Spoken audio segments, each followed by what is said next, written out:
Hey guys, welcome back to Magic TV. My name's Craig. It is Sunday at 12 o'clock, which means it's time for a Q&A. This is where I take all of your questions and I answer them to the best of my ability. And this whole video is my favorite video of the week, and it lives and dies by the questions that you guys ask. So once again, I want to say thank you very much for some amazing questions. I'm looking at them right now. There's some brilliant ones. If you want to have a question answered on a Q&A, put them in the comments to this video, and I will get to them for the following week's Q&A. I tend to film the Q&A around about a Tuesday or a Wednesday, so any sort of questions that are asked after that I might miss. So bear in mind, you do need to kind of, for sure, you want to put them on by Tuesday at the latest. If I do miss them, I apologise, ask the question again, and I promise I'll get to it. So there you go. If you want some questions answered, that's what you've got to do. But without further ado, we're going to go straight into it. There's some amazing questions this week. So let's start off with question number 1. Okay, so the first question is by Dan Rye, and Dan says, I love the live analysis you do on the 5x5s, thank you Dan, but wondering how you get the live performances from gigs. Who does it? How do you clear it with organisers? Are there any commercial considerations?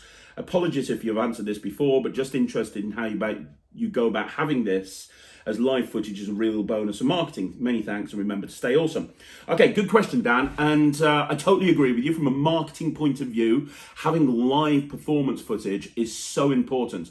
When I'm putting a show reel together, I want to get loads of live footage, but one thing I also do from a marketing point of view is when a client inquires, I actually send them a live video. So I send them a full unedited video as well as a show reel. And I actually say to them, here's a show reel, but also here's a live unedited clip of me in action at an event, so you can get an idea of what my style as a performer is. And I change that video depending on the client I'm sending the video to. So for example, if I'm getting an inquiry for a wedding, I will send them a video of me at a wedding. If I'm getting an inquiry at a corporate event, I'll have a video of me at a corporate event, because that kind of psychologically tells that client, oh, this is somebody who performs at this style of event a lot. And it helps them imagine you at their event. So yeah, for sure, live video is very, very important, especially for this channel when I'm analysing live video an awful lot. So there's 2 ways you can do this, and I use both of them. 3 ways you can do this, and I do both of them. And I'll talk to you about the 3 different ways.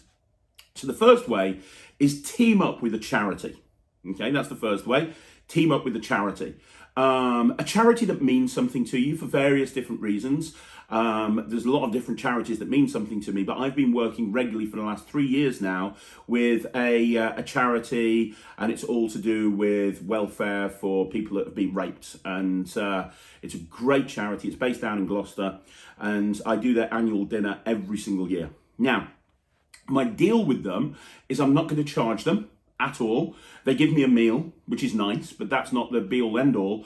The other thing that I do when, as part of the deal, is I can have a videographer there with me to follow me around for the 2 hours that I'm there. So they book me for, or I go and do sort of pre-dinner drinks, and I do some stuff during table magic, and I have a videographer with me, and everything is videoed. And they actually, you ask about how do you clear it with organisers, that's part of my deal with them, and they actually tell all of the people that buy tickets to this charity ball, they're going to have a magician there, there will be a videographer there. If you've got a problem with that, please let them know, and I think there's something for them to sign, something or other. And so I do that once a year, and I take a videographer with me, and that's really important. I hire a videographer.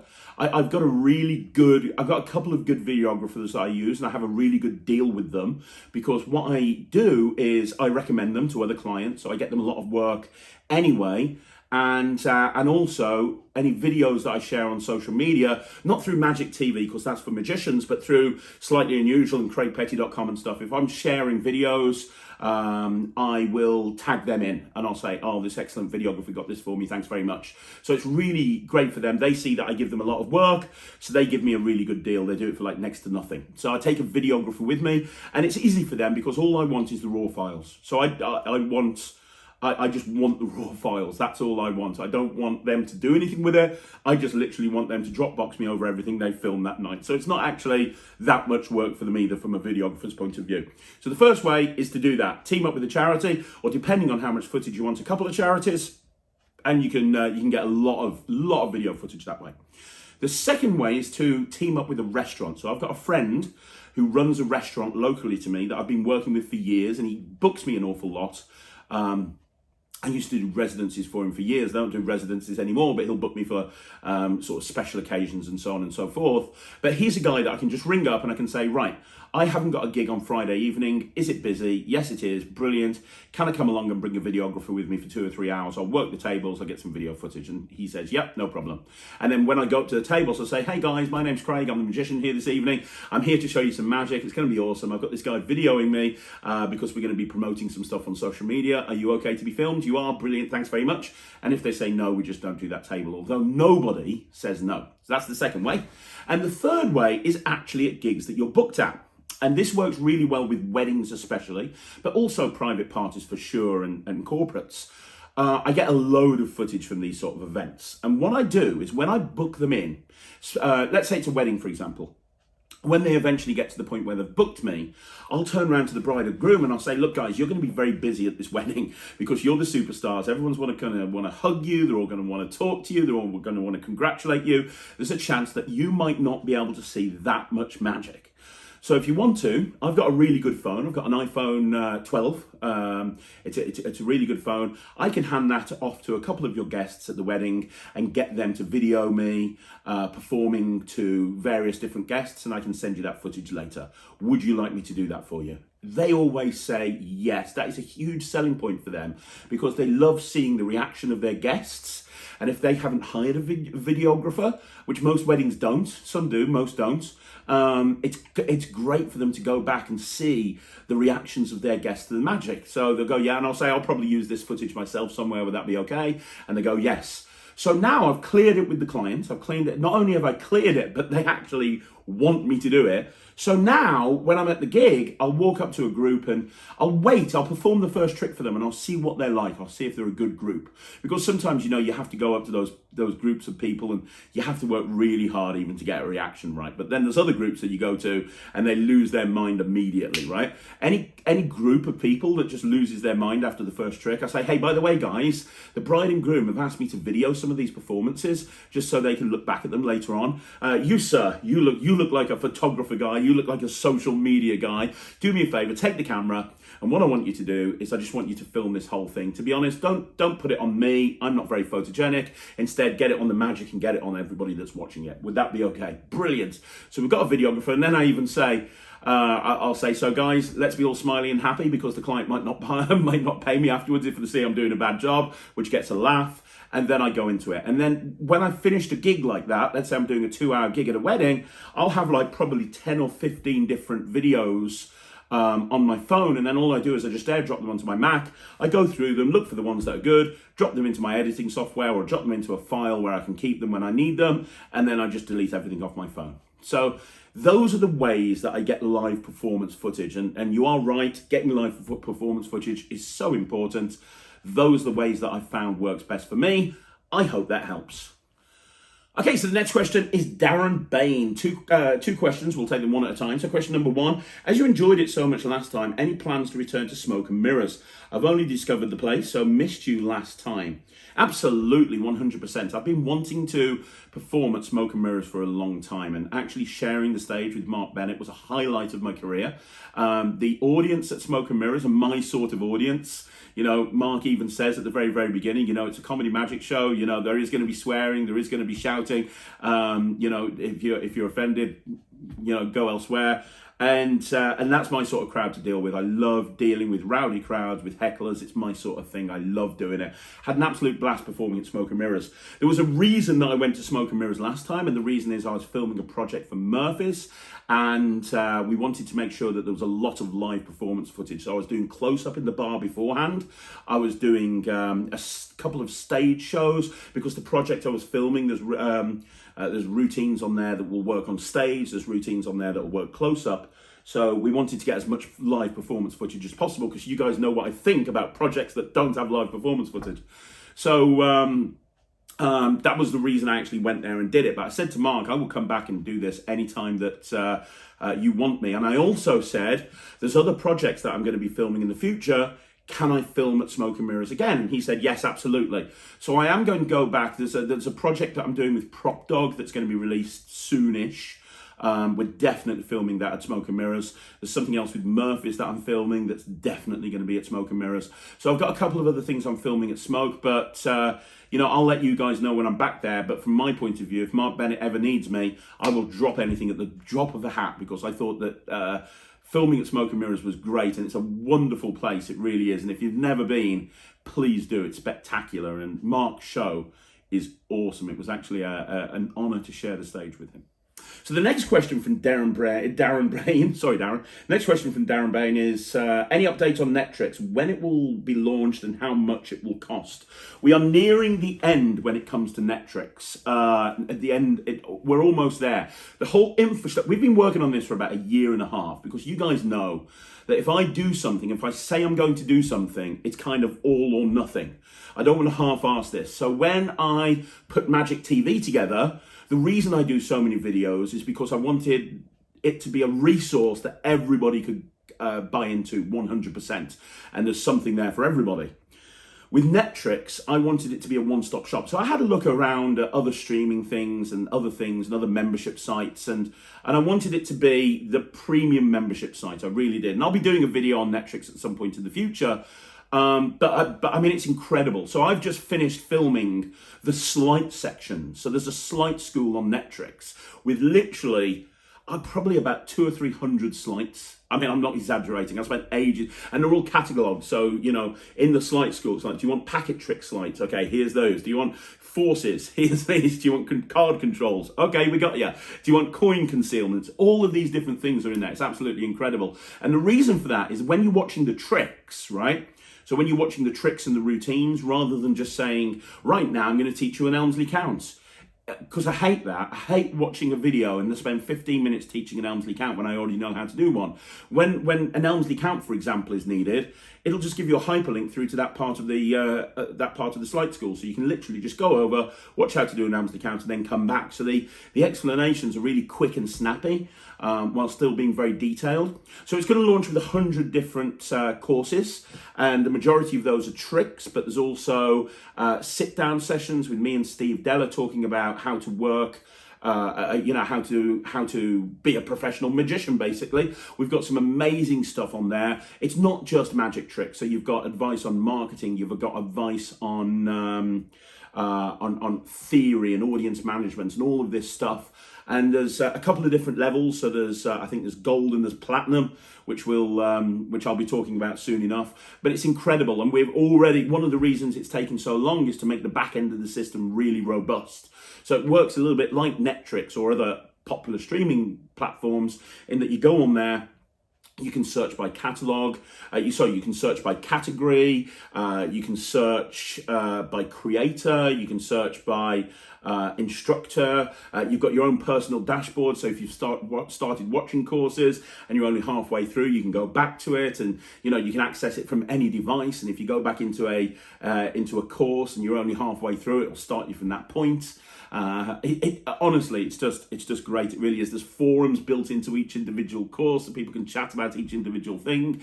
Each course has got a landing page with a trailer, a Q&A, the slides that are needed, absolutely everything completely broken down. There's going to be live sessions on there. There's going to be weekly live sessions which are linked into people's accounts. So we do a live session that's really interactive, and then that will drop, the recording of that will drop straight into your account. So if you didn't get a chance to watch it, you can watch. I mean, it's honestly, I've thought through everything, or at least I've tried to think through everything. We're planning, we want to launch by the end of the year. In an ideal world, we want to launch by the end of November. We're going into beta testing probably by next week or the week after. We've already kind of been beta testing it in-house, but there's certain people that I'm sending beta copies out to. When that's done, we'll then launch. We always wanted to launch. Our goal when we started this, like 18 months ago or something, the goal was to launch by the end of 2021, and I think we're going to manage that. I do think we're going to manage that. Costs I'll be talking about soon. It's not going to be expensive. It is not going to be expensive at all. That's not what this is about. I have to make it so it's viable. I don't want to lose money on this, especially the amount of time and effort I'm putting into this. But I don't. But it's not going to be expensive. It's really not going to be expensive. So yeah, I mean, any update on when it's going to be launched? Soon. End of November, hopefully.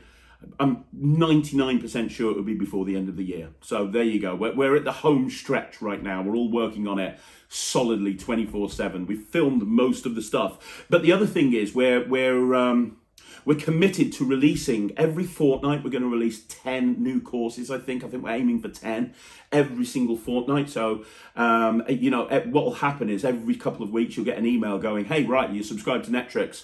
Right, as of tomorrow, these are the 10 courses that are launching. We've got this by this person, this by this person, this by this person, this by this person. And then so we're constantly updating it. Constantly new stuff is going onto the platform. Constantly new stuff is being added. I'm super excited about it. But we're looking at, I'd say, end of November. And the price, I'll let you know soon. But any other questions about Netrix, let me know down below. If you do want to register your interest, just go on to www.magictv.org. Click on Netrix. Just fill in the contact form there, and we'll email you when it goes live. We're not spamming people. I don't think we've sent one email out to anyone that signed up yet. But when it goes live, we'll send everyone an email and let them know. Okay, so the next question is by Dan Ryan. Dan says, any plans to do a review show special on RSVP Magic? So much of my old working repertoire comes from their DVDs. It would be great to see a review show special on this. Dan, I'd never thought about doing that, but I think that's an amazing idea for sure. I love RSVP. Some of their back catalogue is my favourite Magic. I mean, they do some incredible stuff. If you look back at some of the old RSVP videos and DVDs, 100%. Now you've said that, look out for it. I might even do an interview with Russ Stevens if I can tie him down. He's a busy guy with BGT and Blackpool and everything else that he goes on. But if I can maybe get a little interview with him for 20 minutes, just talking about RSVP and talking about some of his favourite projects, I think that'd be really cool as well. You've set the storming in motion now, Dan. I'm gonna get onto that for you. Thanks very much. Okay, so the next question is by John 2, and John 2 says, another great Q&A, Craig. Thank you very much, John. My question for this week, have you ever had a fear that you will one day lose interest in Magic? Man, that's deep. I've ever had a fear that one day I'll lose interest in Magic. I don't think it's ever anything I've been afraid of, to be perfectly honest, because I love Magic. Like, I just absolutely love it. I eat, breathe, sleep, and drink Magic 24/7. When I left the community years ago, the thing that really upset me about moving away from the community is not going to conventions, not hanging out with other magicians, not sessioning or anything like that, because that's something that I really loved. It would have been very easy for me when I stepped away from Magic all those years ago to go and do something that wasn't Magic related, especially with my background in marketing, but I chose to continue doing Magic. And that's because I love Magic. I don't think I'm ever going to lose interest in it. And I think one of the reasons is, with Magic TV, I'm constantly thinking about it 24/7. And I'm constantly performing. So I'm filming this right now. I'm leaving in about an hour with Nemid to go to London to meet up with another magician, and we're doing a gig this evening in Park Lane. Then I'm staying over in London. I'm doing my a residency that I've got in London on Wednesday afternoon by Tower Bridge. Then I'm coming back, and then I'm doing a couple of interviews on the Wednesday evening. Then on the Thursday, I'm in the office all day. Then I'm going down to, where am I going? I'm going to Wales to do a gig that evening, and it's an illusion show. And then so I've never got time. I'm always really busy either creating content for Magic TV, which keeps me really busy. I mean, if you want advice on how to make sure you don't lose interest in Magic, do a 365 challenge. Do one of those 365 challenges where you perform a trick every single day, because that will constantly keep your mind racing. I mean, I do the Magic Lives, which is like a 365 challenge, because every single day I'm doing a trick. But obviously I've got all the other videos as well, but constantly thinking about Magic. And also the other thing is talking to magicians. All of the talk magics that I do, I probably do 2 or 3 interviews a week with people where I'm interviewing them and talking about their career and their life in Magic. And man, that is so motivating. I've just finished speaking to Matt Johnson, and I had like goosebumps. Like, that guy is so motivational, for sure, so motivational. Like, I love speaking to all of these magicians, and their success really fires me up, if that kind of makes sense. And then I've got Ryland as well, who's constantly talking about Magic 24/7. So with all of these things going on, and I'm never going to get bored of Magic. So it's not something that scares me. It's not something that I'm afraid of, because I can pretty much guarantee it's never going to happen. But I think if you start feeling that way, Expose yourself to the type of magic that you love. Watch some interviews of magicians you respect. Learn something new that you've never learned before. Whatever it may be. I've just ordered, not to review on the show, but I've just ordered some thimbles. I've never really done thimble magic before, and I saw Shutagawa doing his thimble act a little while ago, and I was like, man, that's awesome. And I just want to learn thimble magic. I thought, well, these are small enough. I'm constantly practicing when I'm at a computer. If I'm in the office working in the sales department or something, I'm constantly fiddling with something. And I thought, well, if I get myself some thimbles, if they're small enough to carry in my pocket, I can play with them wherever I am, and I can hopefully put some sort of act together because I think they're really cool. So you know, learn something new. Learn something that you've never learned before. Give yourself a challenge. Or, as I say, if you've got the time to do it, do a 365 challenge. But, you know, there's so many different aspects of magic, so many different ways that you can go. It's very easy not to get bored. Just expose yourself to the stuff that you enjoy. And remember why you fell in love with magic in the first place. Okay, so several people have asked me when my next Alakazam Coin Academy is. And Phil K77 said, are the coin routines from your Alakazam Academies exclusive to these releases, or will they feature on Netrix when this launches? So that's a very good question. Let's take both of these questions. So the first Alakazam Academy I did was a few months ago now, and it was super popular. Like ridiculously popular, and it was wonderful to see. I mean, the reviews that are on there are just amazing. And it was originally envisaged as a 3 academy series, and the first one was on beginner magic, the second one was on intermediate coin magic, and the third one was on advanced coin magic. The first one's already done. You can buy that now. The next one is happening this coming Wednesday. So you're seeing this on Sunday. It's going up in 4 days' time. It's going live. You can buy it now from Alakazam. So if you go on Alakazam, type in Craig Petty. It's the second Coin Magic Academy. It's going live on Wednesday. I would love you to be there because I can answer lots of questions while I'm actually delivering it, and obviously you can buy it afterwards, but I think you get a discount if you buy it before. And Peter asked me for a list of what I'm going to be teaching, so I've sent it across to him. Quickly, I'll read it out to you. Free Will Coins Across, which is my coins across with 3 different coins, no gimmicks, no extras. You've just got 3 different coins, a copper, silver, and a brass, no gimmicks. And you make the coins jump across one at a time. What makes it unique is the audience decides the order in which the coins go across, and there's no force. So they tell you which coin goes across, and you don't open up your hands at all. The coins jump from one hand to the other. You don't open up your hands until all 3 have gone across. That's really cool. A 3-coin trick, which is an incredible 3-coin production. Coins jump from one hand to another and vanish. It's amazing for mix and mingle. Stone coins to purse, which is my coins to purse routine with Nate Cranzo's stone purse finish. The Coin Detective, which is like a coin finding a playing card over and over again. Never published that before anywhere. Pool Ball Transpo, which is something that's relatively new. I've only been doing this for 6 months, and it combines coin slides with a pack of cards and a mini pool ball, and there's so much stuff you can do with that. Flipped Out, which is my new handling of my flipped out routine with a flipper coin, which is, in my opinion, the best coins across in the world. The monster coin routine, which I put up on video a little while ago, and everyone was like, where can you learn that? I'm teaching that. Spill Out Coin Box routine, which is my coin box routine with just a regular Akita box and no gimmick coins. And I'm doing a repeat coins to glass, which is coins to glass routine, but it's really, really cool. And 3C, 1CM, which is a matrix with 3 coins and 1 business card with a kickback. And again, there's no gimmicks, there's no extras. So there's a whole bunch of stuff on there. I'm really excited about that particular academy. And as I say, it is intermediate. So it's a little bit more advanced than the beginner one that I did, but it's not too difficult. I think some of those are on Netrix, not all of them. I think 2 of them, maybe 3 of them are on Netrix. That's it. Now, and the reason is I didn't want to launch Netrix with too many coin routines, right? So I think there's not that many at all. There's some by me, there's some by, I think John Carey's got one on there. There's a couple of other people that have got them on there. But a lot of these aren't on there. They might be added at later dates. So at later dates, you know, as I said to you earlier on, every couple of weeks we're going to be uploading new videos. At later dates, they might be added on there. But at the moment, I think probably only one of those, maybe 2 of those. 1 of those. 2 of those. I think 2 of those are on Netrix, the rest aren't. and they might appear on there at some point in the future, but we haven't filmed them. We've got really far ahead, so we've got like maybe the first 2 months of stuff that we're going to actually put out after the launch is already in place. So I know it won't be there until 2022 or something. So if then, might be longer.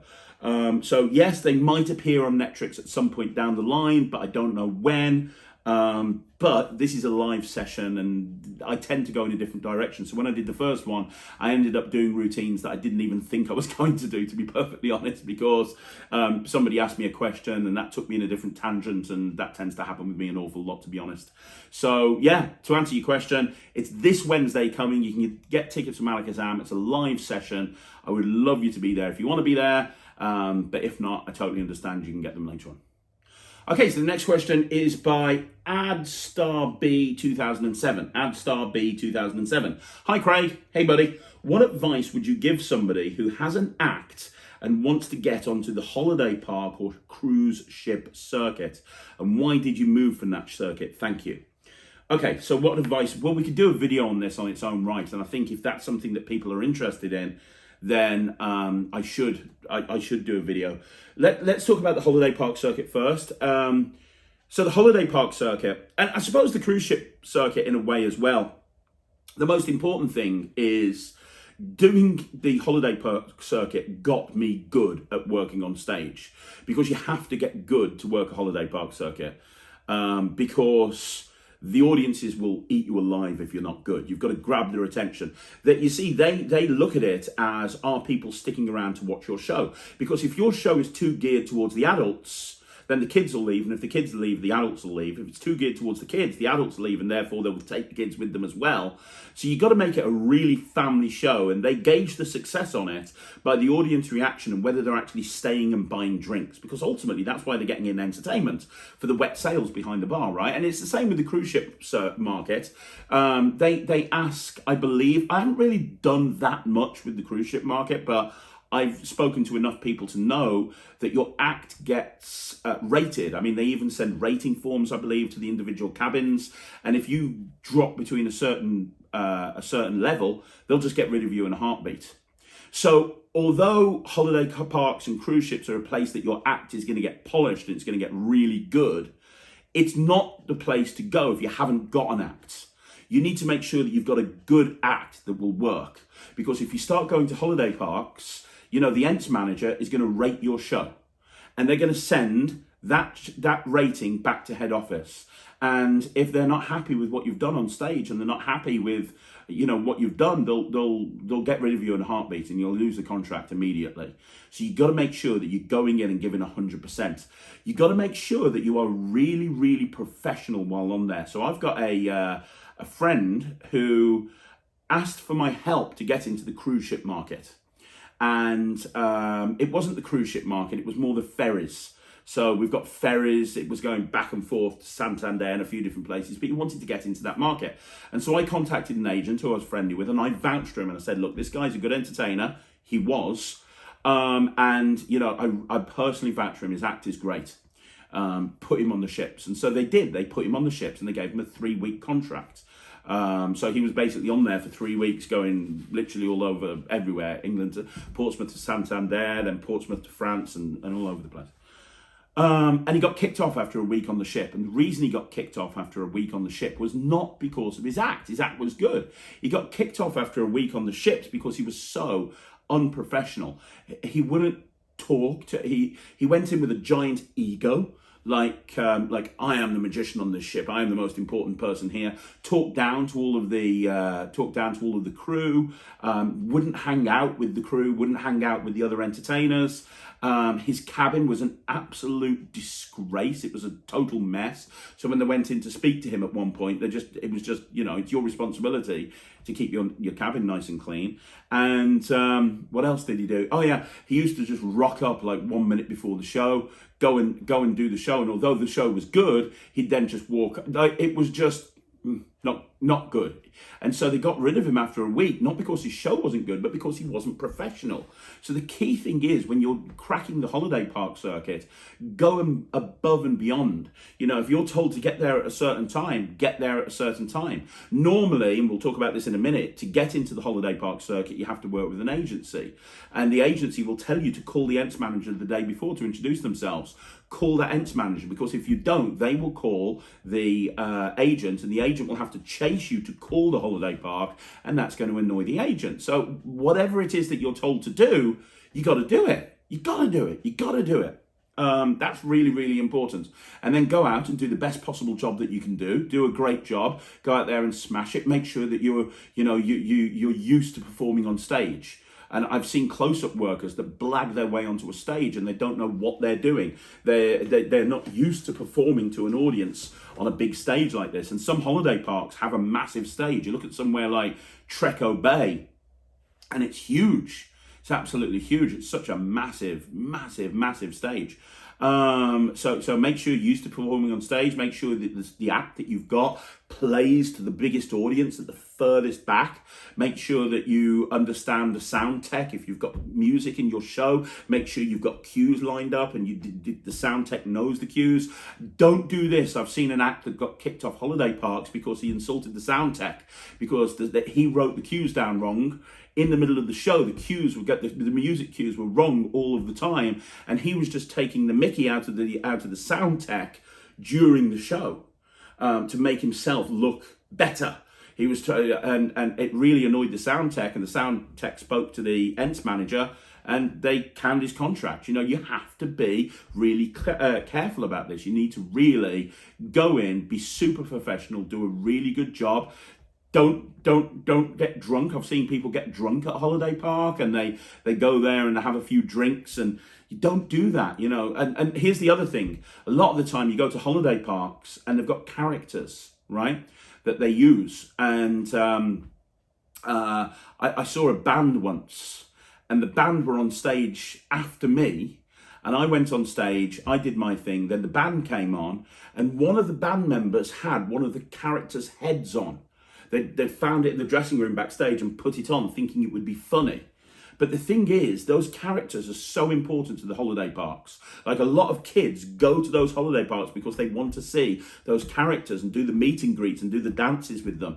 And they got panned immediately, because that was just the biggest no that you can do. So understand the politics, understand everything, get to know everything about it. So I could do a video on this. I could spend hours talking about this, but my big advice would be to go find an agent and get yourself onto some showcases, because what tends to happen is the agents, a lot of holiday parks book via agencies. So you need to get in with an agent that can then put you forward to the holiday parks. And generally the holiday parks will trust an agency if they put you through, but it's about getting in with the agent. And that's a whole other video for a whole other time. If you want to know about getting in with agents, let me know and I'll do a video on it. Just comment down below. But get in with an agent. They will put you on showcases. A showcase is basically, you've got maybe 30 or 40 acts throughout the day. The audience is made up of bookers, and it's made up of people that book entertainment for a variety of different venues, and they're looking for something for the following season. So you need to go in there and you need to be good and you need to look good. And bearing in mind, the people that are watching this showcase have probably seen every act a million times. So don't go in there with Vanishing Bandana, for example. Have seen that to death. As good as that trick is, and trust me, it is good, they're looking for something different and unique and unusual and something new, if that kind of makes sense. So that's the advice. Get in with an agent, get yourself on some showcases, and then when you get on your holiday park, go and do the best job you can do. Why did I move away from the circuit? There's a couple of different reasons. The first reason is, normally, it's not the best paying gig in the world. You're never going to get the best unless you get to the Butlins level and you're going out and you do, like Jay and Josh, who are an amazing illusion act. And if you don't know them, check them out. Jay and Josh, they are awesome. I watched their show, their virtual show over lockdown, and it was brilliant. And they're nice guys as well. Jay and Josh have just announced that they have the Butlins contract, or they're one of the acts that have got the Butlins contract for the next season. Those guys are made because the money's going to be a lot higher for that, and they're going to be doing 3 Butlins every single week in the week, which is incredible. It's really, really cool because they're going to be all over the place, but it's going to be awesome. Butlins is a great place to work, and I was a red coat at Butlins, so I should know.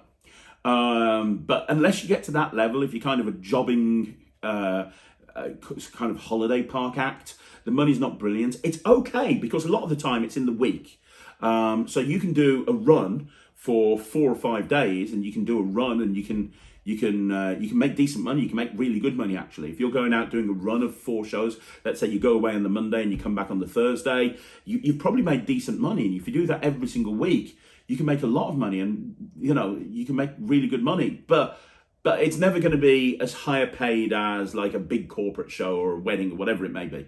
So the first thing is from a money point of view, but that's not the main reason. Like I still do holiday parks occasionally just because I love doing them. I did one like 2 weeks ago, but I don't do runs anymore. I'll just do one there and one here and one there. The other reason that I stopped doing them is because it takes up a lot of time. So I remember when Ryland was born. He was born in November, right? And I remember going on the holiday parks as of March. So when he was 5 months old, I went on holiday parks with Slightly Unusual, and back then it was Russell and Anna and me. And from March to September, I was going out and going out on a Monday to do a holiday park. I was staying out and coming back on the Friday. Then I was doing gigs on the Friday, the Saturday and the Sunday, and I was going back out again on the Monday. Like I hardly saw Ryland, and that was until he was 1. And it killed Sarah and it killed me. It was like I was running around doing holiday parks. I was hardly ever at home, and I needed to do that to get the money because we were still building up the businesses back then. But it was not nice for Sarah. I really missed I missed the first year of Ryland's life pretty much, which was not nice. So, when you start getting a family, you need to consider those sort of things, right? So I had to take a step back from it because I had other obligations. But then the other thing is, and I talked about money earlier on. Why did I move away from the circuit? You talk about money without being too. I don't want this to come across as willy waving at all, because this is not the case. But I have to, we talk about time management on this channel. I have to manage my time, and my time a lot of the time is it's more valuable me spending time in the office dealing with stuff in the office than going on the road for a week doing holiday parks. I'll probably have more fun going on holiday parks. I will have more fun because it's an absolute blast, especially if you're doing it as an illusion act. If you're doing it on your own, it can be a bit lonely because you're just on your own the whole time. But if you're doing it as part of illusion act and there's like 2 or 3 of you, it can be an absolute. We had an absolute blast. Me and Russell and Anna had an absolute blast doing the holiday park circuit, going all over the place and just on the road together. It was super fun. Had an absolutely amazing time. But my time is. But I have to factor in that there's certain things that I need to do in the office that nobody else in that office can do but me. And if I'm out on the road, I don't have time to do it. And if I'm on the road, I'm probably not going to be able to film Magic TV. If I'm on the road, I'm not going to be able to spend time with my family. So from a monetary point of view, I'm doing an illusion show on Saturday for a corporate client. I'm probably going to make more, we're going to turn over more money with doing that one gig than I would do for sort of 3 or 4 days at a holiday park. But those 3 or 4 days are going to take me out from the office. And I have to, we're booking in hundreds of shows every single week. I kind of have to be in the office. So it's about, this is another aspect of time management. If you have to manage your time and work out where's the best place to put your time. Now, when I first started, the best thing to do was for me to go on holiday parks. But now I've built up the other side of my business, I have to kind of grow up and go, well, I need to spend more time on that side of the business, if that makes sense. It's something I'd recommend to absolutely everybody if you want to get a really good stage show. But there's going to be a time where you have to kind of step away from holiday parks. And that time for me has been and gone. So I've enjoyed it, and I still enjoy going out and doing the odd 1 or 2 here and there. But I've kind of moved on. Okay, so the next question is by The Fess. And this question is, what is the most expensive piece of magic you own? And what is an expensive magic trick you'd absolutely recommend to anyone getting into magic? Good question. The most expensive illusion I own is I own a table of death, and I also own, oh God, I can't remember what it's called. Someone tell me down below. I own the Spikes of Doom. I call it the Spikes of Doom. It's the one that Kaylin and Ginger do, where you have a girl in a box and you push the fire spiker. That's it. So you push the fire spiker through, and then she's gone from the box and she's at the back of the stage. That's something that I own in the warehouse. I've got a lot of really expensive illusions, a lot of really expensive illusions. If you're talking about stage magic that's not an illusion, I spent a small fortune to get a mind-reading goose, Steve Spill's mind-reading goose. That was very expensive, but worth every penny, because the mind-reading goose is awesome and I absolutely love it. So mind-reading goose is something that cost a lot of money. The Message in a Bottle by Scott Alexander and Puck, that was worth a lot of money. Wishes 3.0, which is a Miser's Dream, but with bubbles, that cost a lot of money when I got it for my show. This is all stage stuff. In terms of close-up,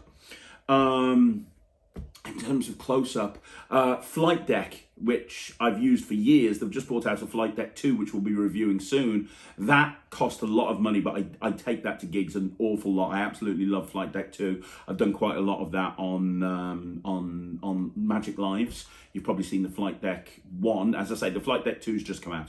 Flight Deck's really expensive, but absolutely worth every penny. Destination Box by John Allen is absolutely worth every penny. I use it in every stage show. I use it close up quite a lot. I use it in every parlor show. It's absolutely brilliant. That's not cheap at all. The colour match, where you're getting people to colour in clothes and you're predicting it ahead of time.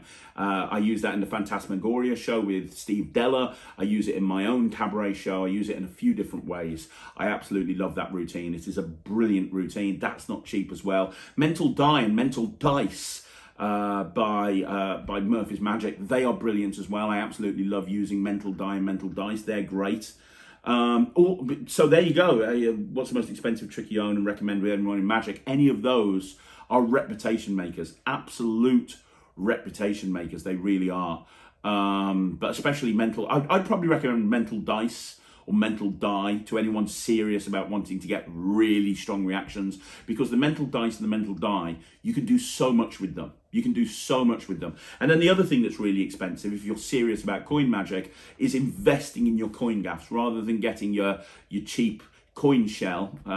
Getting yourself a really well-made coin shell, getting a really well-made flipper, really well-made split coin. Go speak to Jamie Schoolcraft. It's going to be expensive. It's going to be a long wait, but it's going to be worth it. Same with Ron Davis.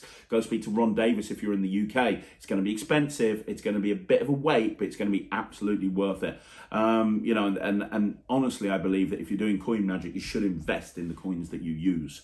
But yeah, I mean, I hope that helps. It's not really about expense. You know, you can put together a really good close-up act buying just downloads and books. But if you want to buy something expensive, off the top of my head, those are the things that I'd recommend. Okay, so the next question is by Grok Magician. And Grok says, magicians have been very popular and winning on American and Britain's Got Talent. It seems that magicians are very likeable acts that people want to watch. Why do you think on award shows the entertainment is only singing and dancing? What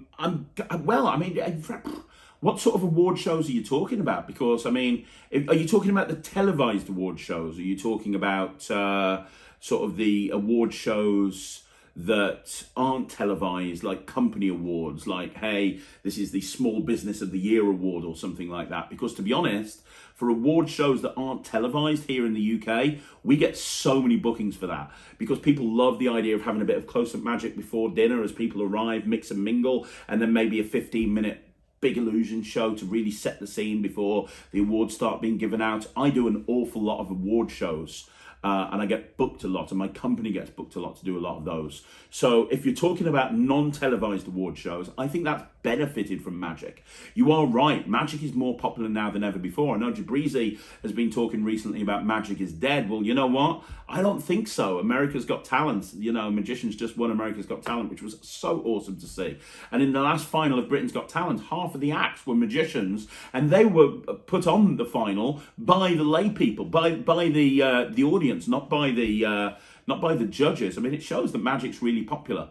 And I agree that I haven't seen many televised award shows with Magic, but I think that will happen over time. I think that the public perception of Magic is evolving once again. I think it became very, very popular with David Blaine. Then I think it waned a little bit. And then over the last few years, I think it's been building back up. And, you know, Darren Brown obviously has done an awful lot. Dynamo has done an awful lot. You know, Magic is just really, really popular right now. It just really, really is. You look at Penn and Teller Fool Us. It's on season 8. How many TV shows do you know that get 8 seasons? TV producers are ruthless. If they don't think that a show is pulling in the viewing figures and therefore enticing advertisers to advertise, they'll pull it. They have no problem pulling it. They've got a million other shows that they can put on in its place. I think that the reason that Penn and Teller Fool Us has gone on for 8 years is because it's got longevity. People are enjoying watching it. And I think that gives... that sends a message to TV producers all over the world. It's like, well, look at this show. This has been going for so long and it's so popular. Well, doesn't that tell us something? And I think over the course of the next few years, I think we will see Magic becoming more mainstream. I think that we will see Magic becoming more mainstream. I see that Muppet on Meds replied to you here saying old stereotypes that magicians are awkward and nerdy is the thing of the past. You know what? I think that the cool thing about Magic is that you can have any character and it will work as long as it's a strong act and it's a charismatic character. Like you wouldn't call, for example, Piff the Magic Dragon cool, would you? You wouldn't call him a cool guy. Very nerdy, walking out in a dragon suit. But ultimately, it works for him, and he's one of the biggest names in Magic. Yes, Colin Cloud, Shin Lim, people like this, they are very cool. But there's places in Magic for everybody.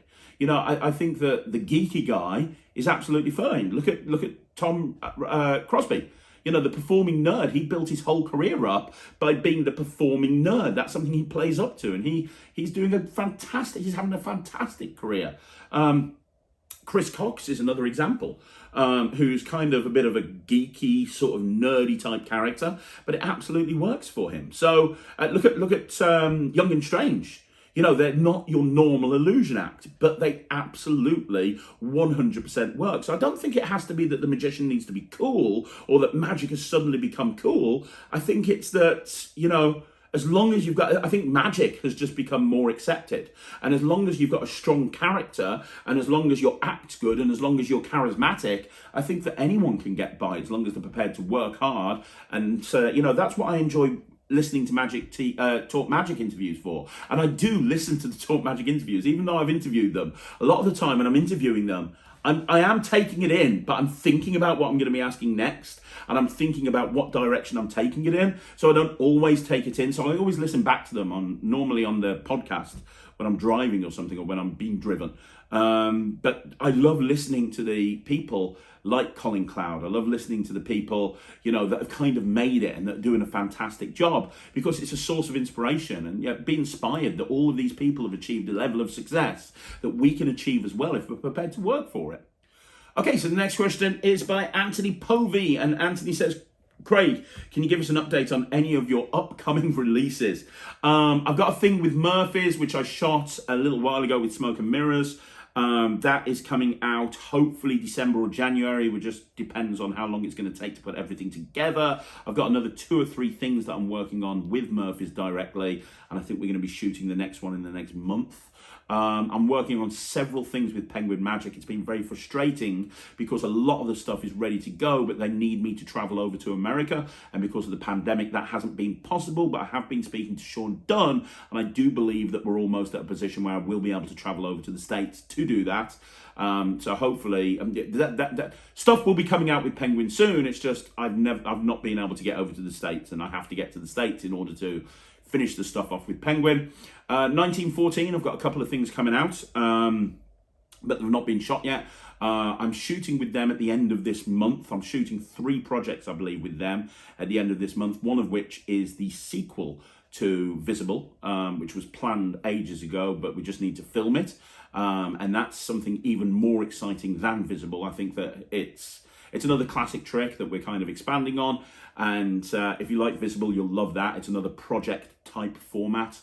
And I'm filming, when I do the Academy next Wednesday with Alakazam, I'm going up there and filming 2 projects as well. Filming 2 projects up there as well. One of which I know Peter wants to get out before Christmas. So there you go. I'll probably have another couple of things before Christmas. And then several things. Oh, and then there's Prop Dog. I definitely am. That's probably going to be more of a release more towards the beginning of 2022.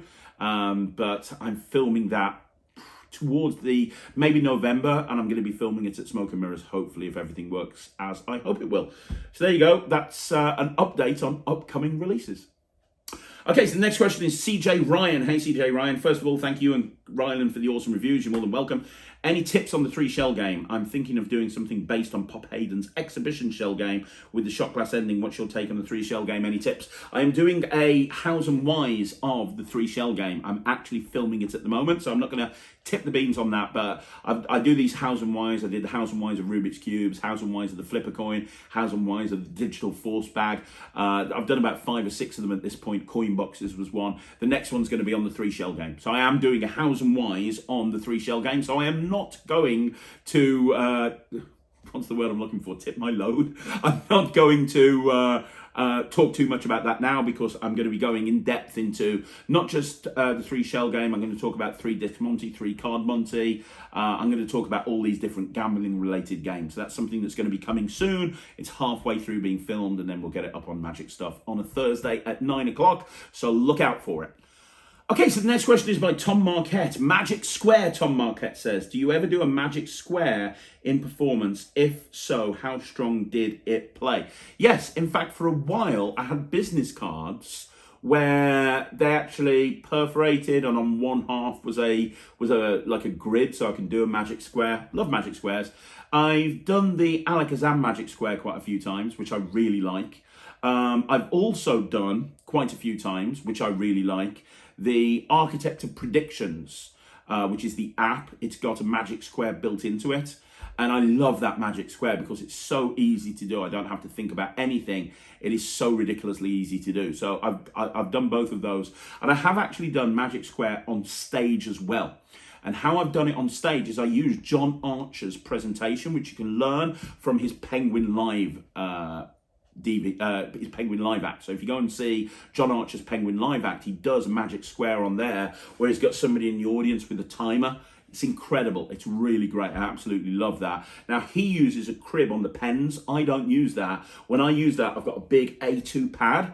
And because it's normally done from a distance, I pencil write in the corners of the grids what I need to put in each thing. And they can't see it because I'm quite far away from the audience. But that absolutely kills. John Archer's is the absolute best way of doing Magic Square on stage, in my opinion, because the energy he brings to it. So if you haven't seen John Archer's Magic Square routine, that's the one that I actually do in my cabaret show. And it's killer. It's absolutely killer. That's the one that I'd recommend. And close up, I'd recommend either the one that Alakazam brought out as part of their Wallet series, the name escapes me, or the Architects of Predictions. Both are great. Okay, so the next question is by Jaggin Matt, and he says, thanks so much, Craig, for everything. You're more than welcome. Thank you very much. My question is, and it's an unusual one, what art-related tricks would you recommend for an artist to perform at their convention or artist alley table? Not really an artist, to be honest, Jagged. I just think about tricks that you can relate to art. So here's the thing. A couple of weeks ago on the Craig and Ryan Review Show, I reviewed a trick, I think it's called Art Attack by Kmart Magic, and I actually performed it, and it was like a picture that was like cut up, or multiple pictures that were cut up into fours, and you lay them out on a grid, and you get the audience to decide how you want to flop them over, and you end up taking all the face down pieces, and it matches a prediction. I would consider, first of all, buying that, and it comes with classic paintings from various different artists, but if you're exhibiting your own art, I would consider making those as postcards. So taking your own art and turning it into postcards, and creating these postcards and basically doing the exact same trick that Kmart have marketed, but you're with your own art. And so then as people come over, you could say, well, you know, I'm a magician as well as an artist. In fact, I've got 4 of my favorite pieces here. I cut them up. We're going to try and experiment. Have a look at this. I think that would work really, really well. The other thing that I think that you should do is, I can't remember the name of it. It got bought out by Vanishing Ink, by that guy that I don't like. What's his name? Oh my gosh, the guy that exposes magic on YouTube. I can't remember his name. It escapes me. I'm sure people will tell you down below. But he bought out this this thing through Vanishing Ink where he paints the Mona Lisa with a pack of cards. So he has a pack of cards and he paints the Mona Lisa. Richard Jones did it in the final of his BGT act that he used to win, and he created, I think, an England flag or something like that using the same principle. What you could do is you could do that with your own art. If you go to a company like Print by Magic, which is a company that will custom print a deck of cards for you, and you say to them, look, this is what I want, you can do that exact same trick. So you could have your pad on the table, and as people walk over, you can do this exact same trick where you're using a deck of cards to paint a picture, but the picture would be your own work, if that kind of makes sense. I think that would be a really cool thing to do. I think that would work really well. Those are the 2 that spring instantly to mind from looking at the question. Those are the 2 that I'd kind of gravitate to straight away. Can't really think of anything else, but unless you want to use something like a sand frame. So if you've got like a sand frame, which if you don't know what a sand frame is, it looks like it's got nothing in it. And then when you turn it around, it can have in there anything that you want to, and it's made to look like a picture frame. And how it works is it's got sand in there, and the back of the picture frame is the same color as the sand. So when you show it, there's already the picture in there, and then there's sand in front of it. But when you show it, it looks empty, but it's the sand. So when you turn it over towards yourself, the sand just drops down. So when you turn it back round, it shows whatever was in there in the first place, if that kind of makes sense. So you could have maybe, again, you could force one of your pieces. So you could have a whole bunch of different things that you've painted or created, and you could force one of them in a variety of different ways. I'll leave it up to you to figure out how to force it. And then you've shown this frame at the beginning, it's empty, and then you can have it on display there, and when you turn it around, it's got the picture in that they've picked. Anything like that I think would work really well. That's kind of the route that I'd go down. Okay, so the next question is by Rand Baldwin, and Rand says, hey Craig, I'd love to hear your feedback on shorts. My personal thought is that if they plug up my YouTube viewing, they annoy me and make me immediately skip. If I wanted that kind of content to go on TikTok, it only mucks up your YouTube. Okay, that off my chest. And me knowing you are really good at YouTube and online marketing, I want your honest feedback and all random thoughts about shorts. It would be a very long video now if I started talking about shorts. Ultimately, I have lots of thoughts about shorts and YouTube in general. Now, I have spent a long time, I have spent the last sort of 16 to 18 months really trying to figure out YouTube, and I've got a background in marketing anyway, and I do understand how YouTube works now. And I do get people from time to time saying, how can I make YouTube work for me? How can I make money off YouTube? Let me ask you guys a question. Would you now, and I'm not the leading expert. I mean, look, I've only been doing it a year. I've got close to 8,000 subscribers. You look at somebody like Chris Ramsey, he's got an awful lot more than me, but I know what I'm doing and I'm growing every single day. and my watch time is now at about 22,000 hours a month, which when you think you need 4,000 hours a year to be monetized, that's not bad at all. So I do understand what I'm doing with YouTube. If you would like me to do a deep dive into YouTube and you want me to talk about shorts, long form content, how to actually make YouTube work for a magician, how to actually get monetized, what being monetized means, showing you the stats of this YouTube channel and showing you how much money Magic TV generates from an income point of view. If you want me to do all of that and do a deep dive into YouTube, let me know. This will be an incredibly complicated video to put together, but if enough people want me to do it, I will. And I think it deserves its own video. So briefly, I will say that shorts are very, very important to a channel, because here's the thing, ultimately, you have to go with what YouTube is trying to do. And at the moment, YouTube is pushing shorts. They've just announced a fund for creators of shorts where you'll actually, for the first time ever, be able to get paid for shorts content. Now, there's a lot of problems with that, which I could go into if you wanted me to, but ultimately, up until this point, anyone who focuses on shorts, they're not going to get paid for that. So it depends on what you're wanting to do YouTube for. Are you wanting to be monetized? Are you wanting to make a second income from YouTube? Or are you wanting it to do something else? You know, because all of those things depend on whether you should do shorts or not.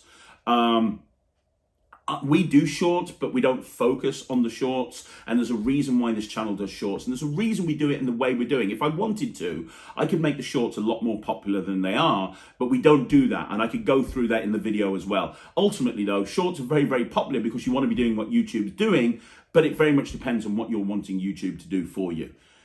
It's a long subject. I'm not going to get into it now. If you want to see a video on YouTube, let me know in the comments down below, and I'll start working on it, and I can probably get it put together in a week or two.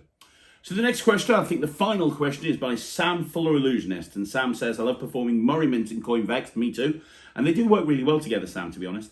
Are you finding people are carrying coins less and credit cards more? And as a pivot, can you think of any other borrowed credit card effects apart from credit card fraud or vanish and loading in a wallet? So first of all, yes, there are less people carrying money, but there are still people carrying money. If you go up to a group of 5 or 6 people and you say, hey, has anybody got a coin? Most people will have a coin or two. If they haven't, it's not an issue because you can just move on to something else. And am I seeing people carrying credit cards more? Yes, but I'm also seeing a lot of people using Apple Pay and Android Pay and stuff like that. Can you think of any tricks with credit cards? Yes, a lot of them. And I'm not going to go into them right now, but there are a lot of tricks with credit cards that you can do. I've got some unique ones that people have never seen before that are going up on Netrix as part of launch. I've got some really cool credit card tricks, including one that will absolutely blow you away. Well, a couple of them blow you away, but one's a magician fooler and really super commercial. But that's for Netrix. However, I have been thinking of doing a Hows and Whys of credit card magic, because you're not the first person to mention this, Sam. And there are a lot of things that, and I think credit cards, the problem with credit cards is a little bit like the invisible deck. The only thing that people do with credit cards, right, is they just do the classic, I'm going to vanish this credit card, which is fine. There's nothing wrong with it. And if you like that sort of thing, Kranzo has got an amazing thing out of his on his Outside the Box DVD, where he shows a credit card and he just spins it round and it vanishes and his hands are empty, and then he does this and it goes into his wallet or whatever. So that's a great credit card vanish if you're doing mix and mingle. Not so good if you're this sort of angle.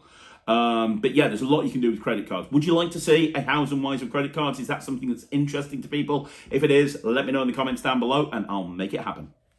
Okay, so the next question, there is one more question, is by David Fillery. And David is referencing the video I put up about a kid show. I did my full kid show and I broke it down, which was really popular, which is awesome. Do you utilize any principles from kid shows in adult shows? I.e., do you use look, no, see with adults in a more subtle way? Here's the thing, I do. When I'm working on a cabaret routine and it's a new cabaret routine, I'll do it in a kid show first of all. So I'll get it working in a kid show first of all, so I can get used to the timing and the beats, and then I'll move it into an adult show. The thing you've got to be aware of when you're performing in a sort of a corporate event or a wedding or something where it's mainly for adults, and you're coming from a kid show environment, is you need to make sure that it's not too kiddie. And that was a mistake I made very early on in my career when I'd been doing kid shows for a while and I started doing stage shows. I made it very kiddie because that is what I was comfortable doing. And because I made it very kiddie, I had the audience audiences switching off and they weren't really listening to me as much. And so I completely turned that on its head, and I created a character for adult shows that was so completely polar opposite of what my character was for a kid show that it was impossible for me to make it kiddie, if that makes sense. And I think it's very important if you are a kid's magician that's going to be performing on stage to adults, you make sure that it's not too kiddie. But for sure, you can take concepts and principles that work in kid shows and you can apply it to adults.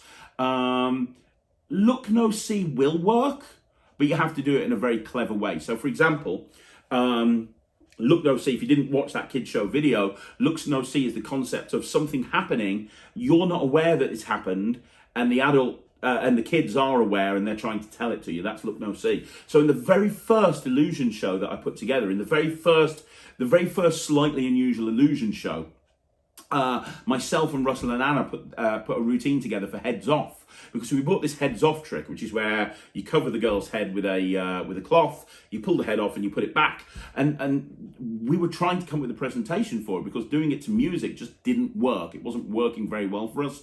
We weren't happy with that presentation. So we came up with the idea of combining it with a radio, because in the illusion show that I did with Russell and Anna, everyone had a very clear character. My character was kind of this loud, annoying guy who wasn't particularly very good at magic, but was trying to be the star of the show.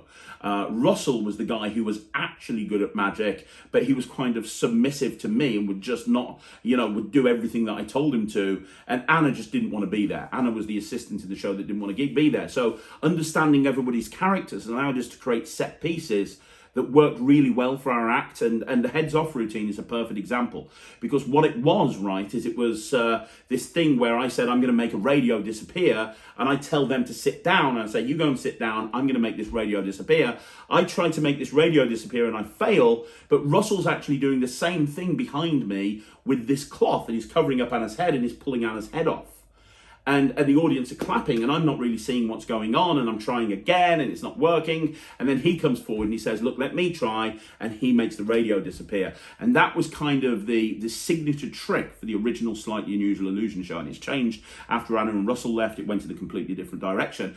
But that's an example of you using look, no, see for an adult audience, but in a far more subtle way, if that kind of makes sense. In fact, I'm going to actually, why not? I'll play you that. So this is live footage of that heads off routine. We'll finish the Q&A by me playing you live footage of that particular routine, so you can see exactly how you can see exactly what I'm talking about. Okay, so I'm going to do that for you. Let's play that right now. Make some noise, please, for Slightly Unusual.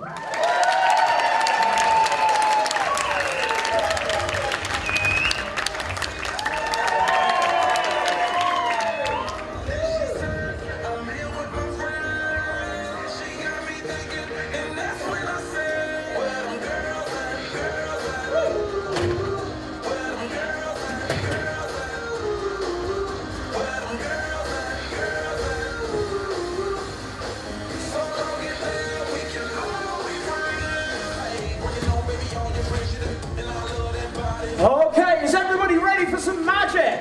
I said, are you ready? Then watch this. Here we go. 1, 2, 3.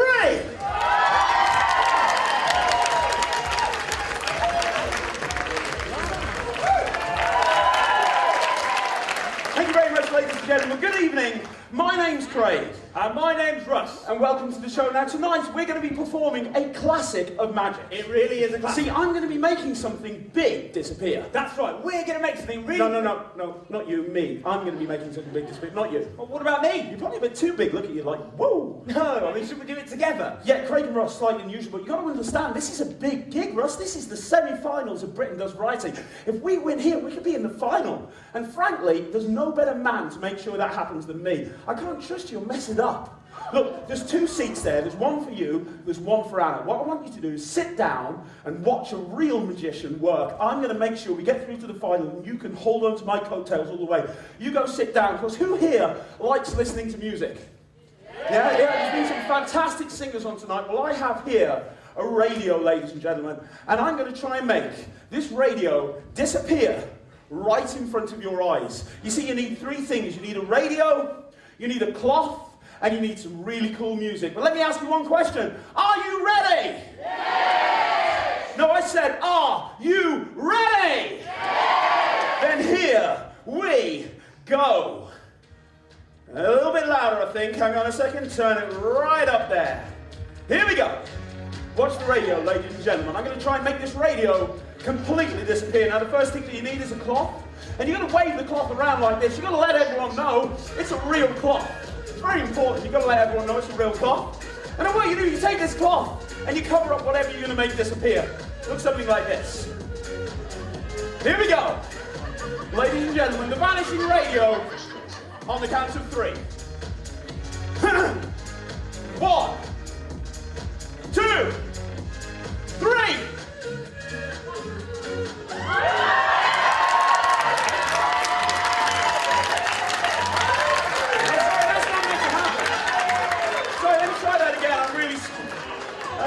I'm sorry, really sorry. Let me do this again. Here we go. Ladies and gentlemen, the vanishing radio.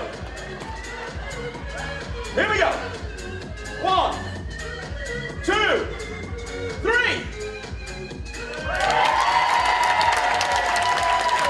I appreciate that. I haven't done anything yet. What? It's not working. It's not working. I know. If we made this radio disappear, every single person here would give us a big round of applause. Well, maybe we could try and do it together. Maybe. Do it together? Let's give it a try. Let's try. Ladies and gentlemen, watch the radio on the count of 3. 1, 2, 3.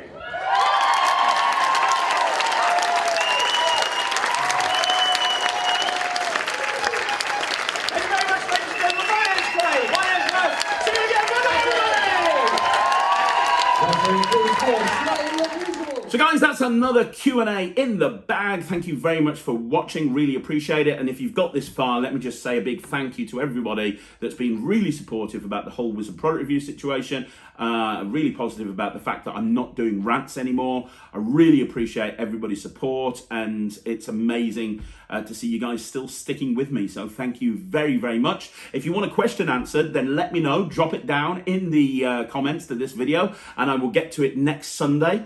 Don't forget that later on today at 2 o'clock, we're going to have a shorts. At 6 o'clock, we're going to have a Magic Live. And at 9 o'clock, I'm going to be back with a review show special. Outside of that, thank you once again for watching. You guys are absolutely amazing. Don't forget, you want to see more videos like this, subscribe to the video, leave a comment down below, tell your friends about it. If you want to sign up for Netrix and you want to find out when it goes live, head over to www.magictv.org, put your email address in, we'll let you know. You'll be the first people to know when it goes live. Outside of that, I'll see you again soon. I'm back tomorrow with the 5x5. My name's Craig from Magic.